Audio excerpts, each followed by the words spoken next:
შეიძლება კონდეს ჯვარი, შეიძლება კონდეს ანაფორა, შეიძლება დოგმატები კონდეს, მაგრამ თუ ხელდასხმა არ აქვს, შენ ეკლესია არ ხარ.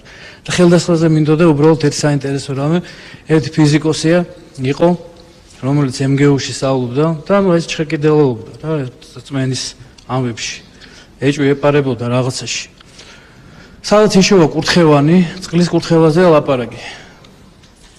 იშოვა ოლარი, ანაფორა ჩაიცვა და წაიკითხა ეს წყლის კურთხევის ლოცვები. და ეს წყალი აყროლდა.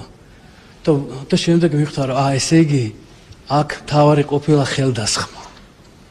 იმიტომ რომ ყველაფერი გააკეთა ის, რასაც აკეთეს მღვდელი რა, მაგრამ ის გაფუჭდა მაინც და ესე იგი ხელდასხმა რომელიც მოციქულებიდან გადამოეცემა საიდუმლოებით მადლი მიენიჭება სამყაროს და ეს ხელდასხმა შეინარჩუნა მხოლოდ მართლმადიდებლურმა ეკლესიამ.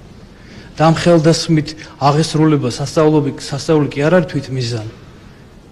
მაგრამ ეს ნიშნავს რომ ღმერთი განაგებს სამყაროს, კოსმოსს, ადამიანის გულს, თუ ის ცვლის წყალს და უცვლის ბუნებას, იცვლის ადამიანის ხასიათს, მის ბუნებასაც და ყველაზე მთავარი სასწაული რაც ეკლესიაში არის, ეს არის რომ დაცემული ადამიანის საზოგადოების ფსკერიდან გამოყავს და წმინდანს ხდის